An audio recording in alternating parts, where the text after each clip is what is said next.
کبھی سوچا ہے ہم نے کہ بعض اوقات الزامات لگانے یا بہتان لگانے میں ہم میرٹ کو بہت پس پش ڈال دیتے ہیں. چھوٹے چھوٹے قد کاٹ کے لوگوں پہ بڑے بڑے الزامات داغ دیتے ہیں اور بڑے بڑے قد و قامت کے لوگوں پر چھوٹے چھوٹے ہم الزامات کی بچھاڑ کر دیتے ہیں. لیکن سوچنے کی بات کیا ہے اس میں؟ جو ہم نے کہا نا، کبھی سوچا ہم نے کہ کیا ہمارے الزامات سے معاشرے کو معاشی فائدہ ہوگا یا معاشرے کے جو سماجی معاملات ہیں ان کی قدر و منزلت میں اضافہ ہوگا؟ کیا اس سے سوسائٹی میں بناؤ ہوگا یا بگاڑ؟ کبھی سوچ لینا چاہیے ہمیں. سیاست کی پرخار پگڈنڈی پر چلنے والے خود یہ جانتے ہیں کہ اس پگڈنڈی پہ نشیب و فراز بھی ہیں، لیکن جانے ان کے من میں یہ خیال کیسے امڑ آتے ہے کہ وہ اپنے کولیگز یا اپنے مخالفین کے اوپر الزامات لگانے میں بالکل احتیاط نہیں برتتے، مکافات عمل کو بھول جاتے ہیں. کبھی غور کیجئے گا، مکافات عمل کو بھول جائیے یا آپ بناؤ کی بجائے بگاڑ کو مرتب کرتے جائیں، پروان چڑھاتے جائیں، یا آپ اچھائیوں کے چھوٹے چھوٹے ڈھیر کی بجائے برائیوں کے بڑے بڑے انبار، پہاڑ نما انبار لگاتے جائیں، تو اس سے معاشرے میں قحط و رجال نہیں ہوگا، کوڑ کی کاشت نہیں ہوگی. تو کیا ہوگا؟ کیا کیا سارے قصور ہمارے ہاں، ہمارے پاکستان میں قیادت ہی کے ہوتے ہیں یا کچھ ہمارے بگاڑ کے سلسلے بھی چلتے رہتے ہیں؟ ہم نے کبھی اس پہ سوچا ہے کیا؟ کسی کو مورد الزام ٹھہرانے میں ہمیں بڑا مزہ آتا ہے، لیکن کبھی خود پسندی کے خول سے باہر نکل کے، کبھی خود ستائشی کے چنگل سے نکل کر کے ہم نے خود احتسابی کا دریچہ بھی کھولا ہے. ذرا سوال تو کیجیے اپنے آپ سے.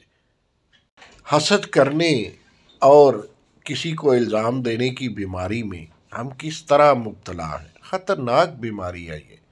کبھی ایسا بھی تو ہو سکتا ہے کہ ہم آگہی کی، سوچ کی خوشنما بیماری کو بھی اپنی طرف آنے دیں، پھر دیکھتے ہیں کہ اس بیماری کے بعد یا اس بیماری کے دوران شفا کتنی ہوتی ہے.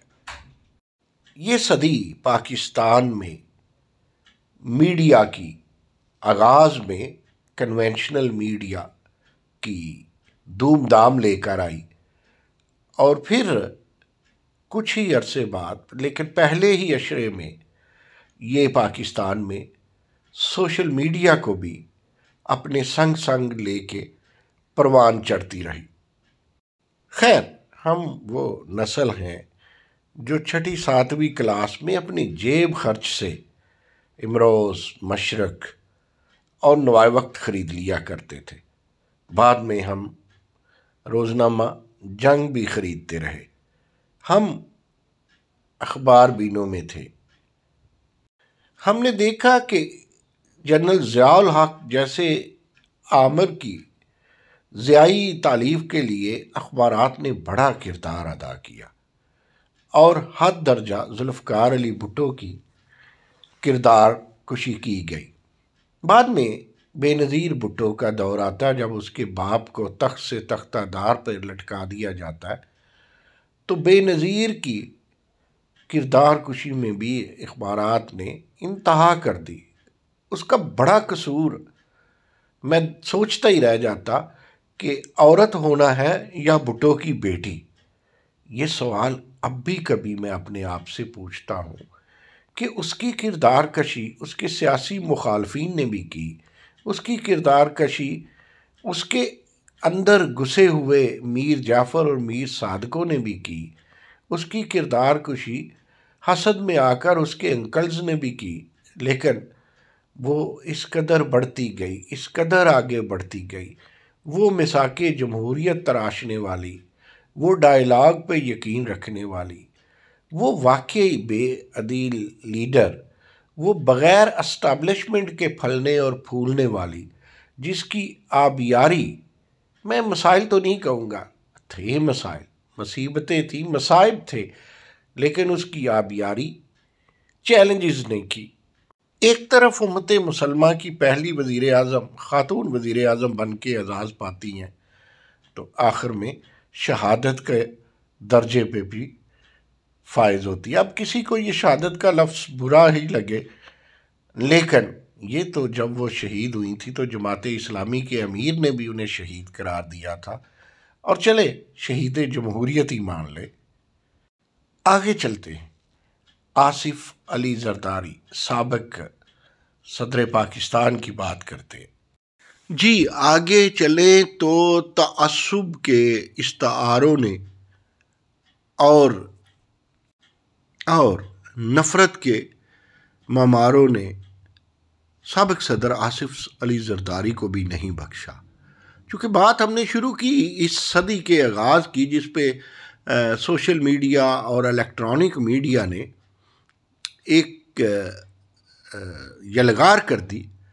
اب اس یلغار میں کسی کو فائدہ ہوا، کسی کو نقصان ہوا۔ یلغار یا یدھ یا جنگ ایک ایسی چیز ہوتی ہے نا جس میں کوئی فاتح ہوتا ہے اور کوئی مفتو۔ ہماری بدقسمتی یہ ہے کہ ہمارے ہاں میڈیا نے بھی سوال اٹھانے یا سوالوں کے جواب ڈھونڈنے میں یا مکالمے میں وہ دیانتداری کا ثبوت یا وہ ذمہ داری کا ثبوت نہیں دیا جو زندہ اقوام کا ہوا کرتا ہے۔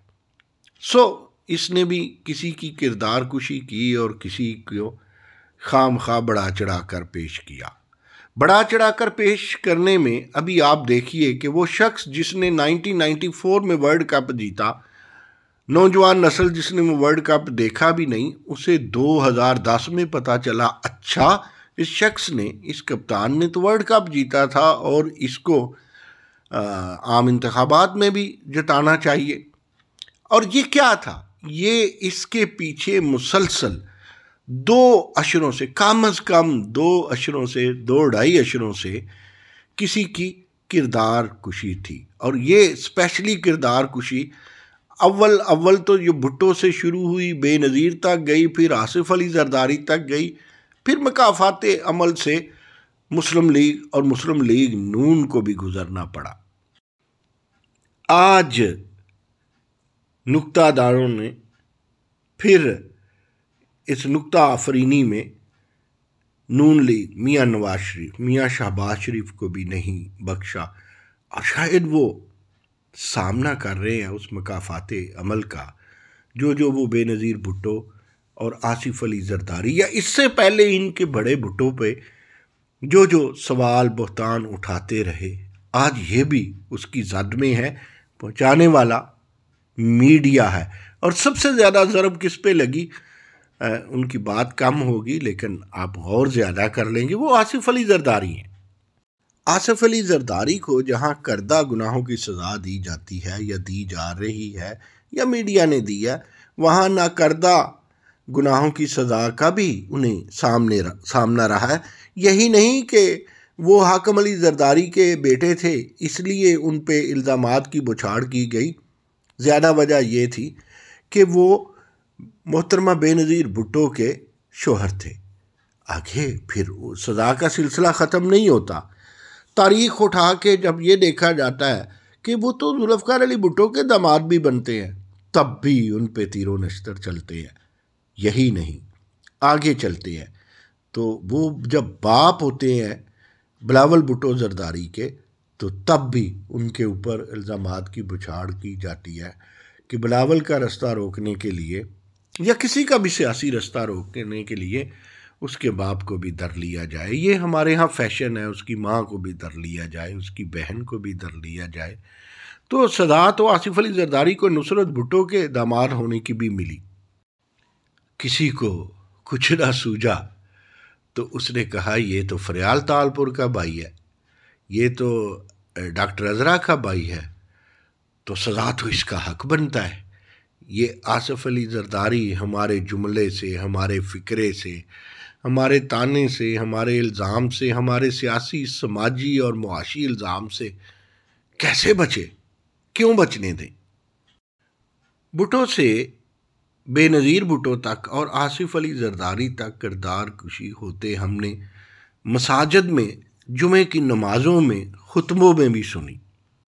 کچھ یادیں پیچھا کرتی رہتی ہیں۔ مجھے اچھی طرح یاد ہے کہ میں کوئی اس وقت 7th یا 8th کلاس میں ہوں گا، نہیں سوری 5th کلاس میں تھا، کہ ایک جگہ جمعہ پڑھ رہا تھا اور مولانا بھٹو کے نماز پڑھنے کے طریقہ کار پہ تنقید کر رہے تھے، اور بالخصوص اس بات پہ انہوں نے پورا جمعہ پڑھا دیا کہ بھٹو صاحب جب وہ اتحیات میں بیٹھ کے اشہاد ان لا الہ کہتے ہیں تو وہ فلاں انگلی کی بجائے فلاں انگلی اٹھا رہے تھے، اور بلکہ ہلا رہے تھے، 2 انگلیاں ہلا رہے تھے۔ مجھے اچھی طرح یاد ہے۔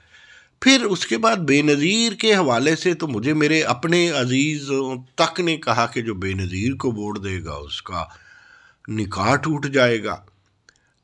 اس سے بھی آگے چلتے ہیں، آصف علی زرداری صاحب کے حوالے سے مجھے اچھی طرح یاد ہے کہ ایک دفعہ میں سیالکوٹ سے گجرانوالہ آ رہا تھا اور میں موٹر سائیکل پہ تھا، ناکے پہ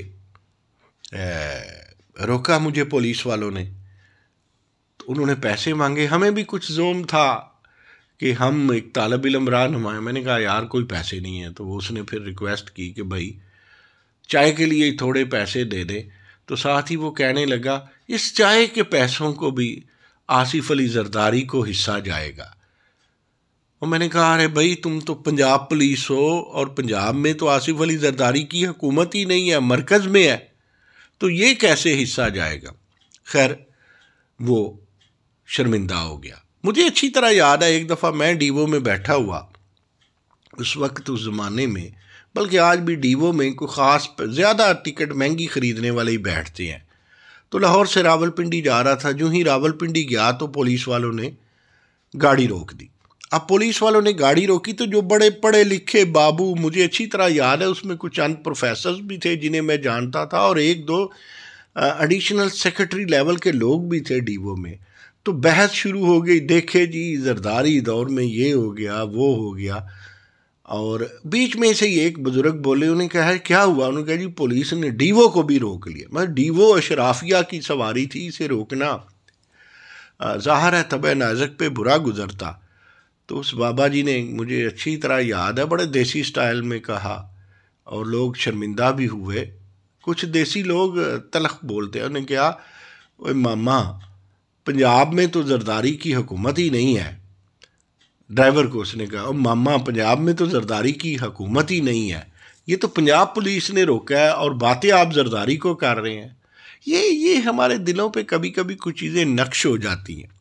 مثال کے طور پہ میں اپنے ان بچوں کو پوچھوں جو ڈاکٹر اور لیکچرر ہیں، تو میں ان سے پوچھتا ہوں کہ آپ کو زرداری صاحب کیوں، کوئی ان کی بتائیں بات، کوئی ان کی کرپشن کی بات بتائیں، کوئی عمران خان کی معاشی خوبیوں کی، حکومت کی بات بتائیں، کوئی نواز شریف کی خوبیوں کی بات بتائیں، تو وہ کچھ نہیں کہتے۔ وہ بس اتنا کہتے ہیں ہم تو جب سے پیدا ہوئے ہیں ٹی وی پہ یہی دیکھ رہے ہیں کہ زرداری صاحب جو ہیں وہ کرپشن میں انوالو ہیں۔ تو یہ ہوتا ہے میڈیا امپیکٹ۔ اگر اس کے باوجود مساجد سے لے کے میڈیا تک بھٹو خاندان، بے نظیر بھٹو، آصف علی زرداری کے خلاف اتنا کچھ کہا جاتا ہے، تو اس کا مطلب ہے کہ پھر بھی وہ اپنا راستہ تراشتے ہیں اور انانے اقتدار تک تھامتے ہیں، تو پھر ان میں کچھ تو ہوگا۔ اجی آصف علی زرداری کے کچھ قصوروں کا تو ہمیں بھی پتہ ہے۔ بھٹو کا داماد ہونا، یا بے نظیر کا شوہر ہونا، یا نصرت بھٹو کا داماد ہونا، فریال تالپور کا بھائی ہونا، ڈاکٹر ازرا کا بھائی ہونا، حاکم علی زرداری کا بھائی ہونا، سندھ سے تعلق رکھنا، یہ قصور تو ان کے بڑے صداقت عامہ کی طرح، یہ تو ہم بھی جانتے ہیں۔ لیکن سب سے بڑا قصور آج کل ان کا یہ ہے کہ انہوں نے 18ویں ترمیم بنائی، انہوں نے کے پی کا نام رکھا، کے پی کے کا نام رکھا۔ قصور ان کا یہ بھی ہے کہ انہوں نے گوادر سازی کی۔ پھر قصور ان کا یہ ہے کہ وہ بانی ہیں سی پیک۔ اوف، یہ تو بہت بڑا قصور ہوا نا۔ ایران سے گیس کی پائپ لائن کے منصوبے کے در پہ تھے وہ، یہ بھی ان کا ناقابل معافی جرم ٹھہرا۔ 2007 دسمبر کو جب بی بی شہید ہوئی تو آصف علی زرداری نے پاکستان کھپے کا نعرہ لگایا، ارے یہ تو بہت بڑا جرم تھا ان کا۔ آصف علی زرداری کا قابل سزا جرم یہ بھی ہے کہ جب 2008 کے الیکشن میں میاں محمد نواز شریف الیکشن کا بائیکاٹ کرنا چاہتے تھے تو آصف علی زرداری نے انہیں الیکشن لڑنے پہ مجبور کیا، جس کے تناظر میں ان کے پاس پنجاب کی حکومت آئی، اور 2013 میں وہ پنجاب کی حکومت کے ترقیاتی کام یا بہرحال اچھی سیاست کہہ لیں، انہیں 2013 میں مرکز میں تیسری دفعہ وزیر اعظم بھی بنا دیا۔ اچھا، آصف علی زرداری کا یہ جرم آپ معاف بھی کر دیں تو یہ کیسے کر سکیں گے کہ اپنے سیاسی مخالفین جنہوں نے حد درجہ جنہوں نے کہا کہ ہم اقتدار میں آ کے سڑکوں پہ گھسیٹیں گے اور ان کا پیٹ پھاڑیں گے، ان کو وزیر اعظم بنا دیا۔ تحریک کے عدم اعتماد میں زرداری کا سارا کام چلا اور مخالفین نے بھی زرداری سب پہ باری کہا، اور آج شہباز شریف وزیر اعظم ہے اور پی ڈی ایم کی حکومت ہے، اور اس ساری کشیدہ کاری میں اور اس ساری ذہانت میں، فراست میں، ریاضت میں آصف علی زرداری کا عجز نہیں بھولا جا سکتا۔ وہ مکالمے کا آدمی، وہ مسکراہٹ سے مار دینے والا شخص کتنا بڑا مجرم ہے، اس پہ تو ریسرچ کرنی چاہیے لاء کالجز کو، یونیورسٹی کے سوشل ڈپارٹمنٹس کو، انٹرنیشنل افیئرس کے ڈپارٹمنٹ کو اور انٹرنیشنل ریلیشنز کے ڈپارٹمنٹ کو دیکھنا چاہیے کہ ان کا صاحبزادہ بلاول بھٹو زرداری ارے کیوں اتنی اچھی سفارت کاری کر رہا ہے۔ اس پہ تو ریسرچ کرنی چاہیے یونیورسٹیوں کو کہ کیا کیا بویا آصف علی زرداری نے، اور اس سے گلشن کی نکہتیں بھی آئیں اور سرسبز و شاداب سیاست بھی نظر آئی اور سماجیات بھی۔ اس جرم پہ ریسرچ تو کرنی چاہیے نا یونیورسٹیوں کو۔ 12 سال جیلیں بھگتی، جرم پھر بھی ثابت نہ ہوئے۔ آصف علی زرداری غور سے دیکھیں اگر نکتہ نہ تو وہ آج بھی ملزم ہیں، مجرم تو آپ انہیں بنا نہ سکے، رستے سے آپ انہیں ہٹا نہ سکے۔ وہ بیمار ہوتے ہیں تو مرنے کی خبریں، ہائے و نفرت، ہائے و حسد۔ پھر کئی وہ لوگ بھی جو پیپلز پارٹی کے اندر ہیں، وہ کہتے ہیں جی پیپلز پارٹی تو اس وقت تھی جب بی بی تھی۔ دیکھیں بی بی کے بعد بھٹو خاندان کے پاس تو سیاست نہ رہی، ان کے چشم و چراغ بھی اس دنیا میں نہ رہے۔ اتنے مشکل حالات میں جس کے خلاف اسٹیبلشمنٹ نے وار کا اعلان کیا ہوا تھا، اس شخص نے ابھی تک پیپلز پارٹی کو زندہ رکھا، ایسے جیسے کیسے بھی سندھ میں اپنی سیاست رکھی اور اپنی حکومت بھی لی، مرکز میں اپنا کردار رکھا۔ موسٹ امپیکٹفل پولیٹیشین آج اگر کسی کو کہا جاتا ہے، یعنی میڈیا کی پوری کاوشوں سے چلیں وہ انہیں مقبول نہ کہیے، لیکن ان کی سیاست میں آپ مقبول کہیں نہ کہیں، مقبول تو وہ ہیں، لیکن ہمیشہ سیاسی دھڑوں کو اور جمہوریت کو سب سے زیادہ قبول بھی وہی ہیں، یعنی قبول بھی آصف علی زرداری ہی ہیں۔ آخر پہ ایک دلچسپ لطیفہ سن لیجئے آصف علی زرداری پہ۔ جب ہم اسکول لائف میں تھے، شاید ارلی دور ہوگا اس کا، ہمارے ہائی اسکول کا، تو انڑ کیس کا بڑا رولا تھا۔ یہ کالج میں ہوں گے ہم، انڑ کیس، انڑ بم کیس، بم باندھ دیا پاؤں سے، اور پاؤں سے بم باندھنے کے بعد کہا جی اے ٹی ایم سے اتنے 1000 پاؤنڈ نکالیں۔ ذرا سوچئے وہ جو تڑکے دار خبریں لگتی تھی، وہ کہاں سے پاؤنڈز نکلتے ہوں گے پاکستان میں، کتنے کو اے ٹی ایم ہوں گے؟ اگر اے ٹی ایم ہوں گے تو کیا اس دور میں اے ٹی ایم سے پاؤنڈ نکلتے ہوں گے؟ چلیں نکلتے بھی ہوں گے تو کیا جس سے لاکھوں کی اماؤنٹ بن جائے اتنے نکلتے ہوں گے؟ وہ بھی پاؤنڈز۔ ذرا سوچئے، کبھی کبھی سوچ کا بھی مزہ لینا بلوچستان چاہیے۔ میں اپنی ہی حکومت ختم کر دینا کہ فسادات کنٹرول نہ ہوئے، وہ بلوچستان کا اسپیشل NFC ایوارڈ، وہ سرکاری ملازموں سے محبت اور 100-200% تنخواہیں بڑھانا۔ سوچئے، یہ بھی سوچئے، بھلے ہی ایک جرنلسٹ نیوٹرل نہیں ہو سکتا، لیکن جرنلسٹ کا فرض سچ بولنا تو ہے۔ ذرا سوچئے۔